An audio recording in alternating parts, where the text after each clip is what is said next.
Assalamualaikum warahmatullahi wabarakatuh.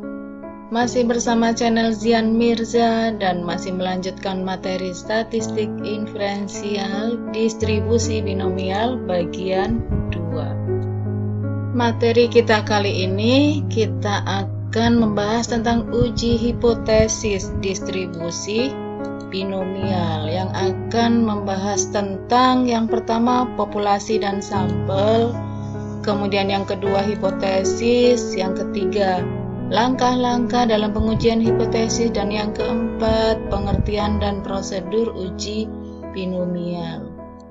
Yang pertama populasi dan sampel. Perhatikan tabel berikut. Sebelah kiri ini penjabaran tentang populasi, sedangkan sebelah kanan tentang sampel. Contoh yang pertama, semua siswa kelas 12 sekota Tangerang sebagai populasi, maka sampelnya bisa sebagai berikut. Siswa kelas 12 dari beberapa atau sebagian SMA di Tangerang. Dan jika populasinya 1 keranjang buah apel, maka sampelnya adalah 5 buah apel dari keranjang tersebut. Ini salah satu contoh saja ya. Kemudian jika populasinya air pada sebuah kolam, maka sampelnya bisa berupa 1 ember air dari kolam tersebut. Dan jika populasinya adalah penduduk Indonesia, maka sampelnya bisa beberapa orang yang mewakili dari setiap provinsi. Dari sini bisa ditarik kesimpulan bahwa populasi adalah semua objek yang menjadi bahan penelitian yang memiliki karakteristik yang sama. Misalkan di sini karakteristik yang samanya adalah siswa kelas 12. Di sini adalah apel, di sini air, di sini penduduk Indonesia. Sedangkan sampel adalah sebagian dari populasi yang mewakili karakteristik populasi, dari bagian dari populasi, itulah sampel. Berikutnya pembahasan kita adalah tentang hipotesis. Apakah itu hipotesis? Hipotesis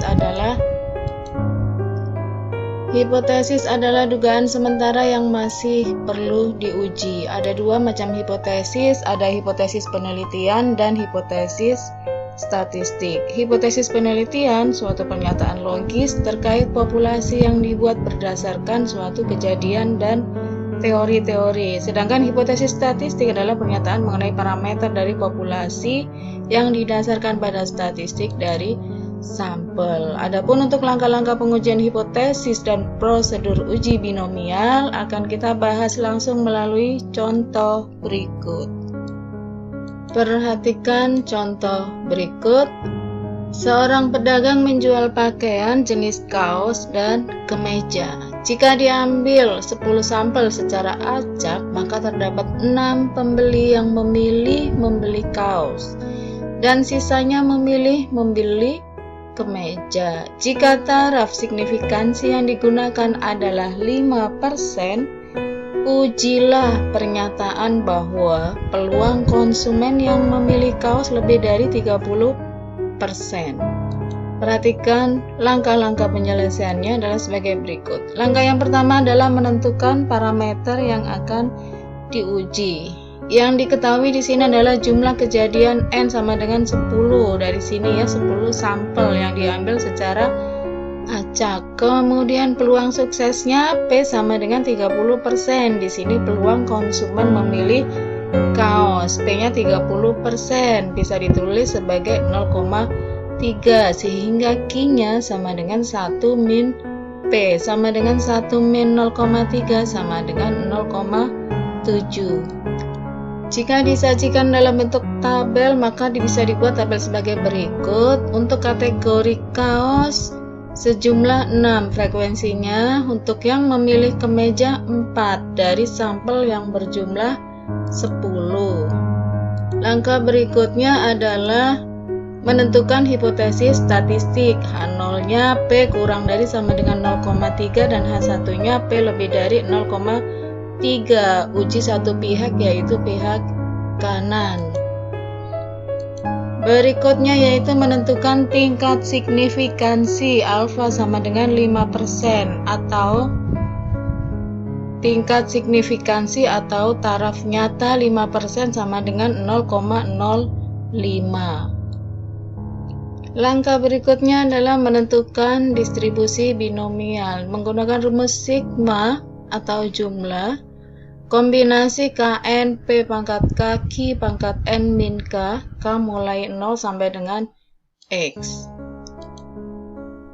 Untuk peluang sampel lebih dari P sama dengan 0,3 maka digunakan perhitungan untuk B X lebih dari 6 yaitu BX sama dengan 7 ditambah B sama dengan X sama dengan 8 ditambah B X sama dengan 9 ditambah B X sama dengan 10. Perhatikan rumus binomialnya di sini bahwa untuk BX sama dengan K sama dengan N faktorial per K faktorial kali N min K faktorial. Dari rumus di sini ya, P pangkat K Q pangkat N min K. Dengan cara rumus itu kalian bisa menghitung untuk BX sama dengan 10, berarti 10 faktorial per 10 faktorial kali 0 faktorial kali 0,3 pangkat 10 kali 0,7 pangkat 0 sama dengan 0,0000059.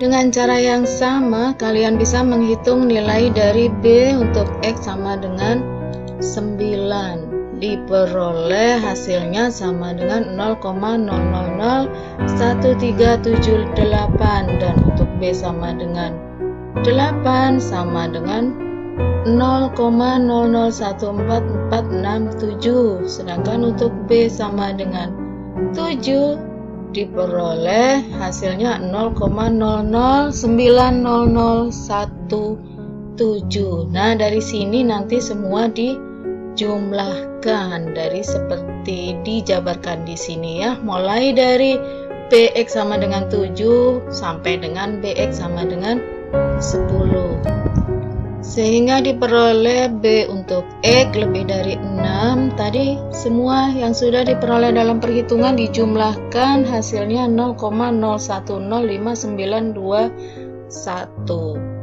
Dari sini kita lanjutkan langkahnya ke kriteria uji. Karena BX kurang dari alfa yaitu 0,01059921 itu kurang dari 0,05 maka H0 ditolak. Sehingga kesimpulannya dari uraian pengujian di atas dapat disimpulkan bahwa peluang pembeli yang memilih kaos lebih dari 30%. Sekarang sampailah kita kepada soal latihan. Perhatikan soal berikut. Sebuah restoran menyajikan beberapa menu dari bahan dasar ikan dan daging ayam.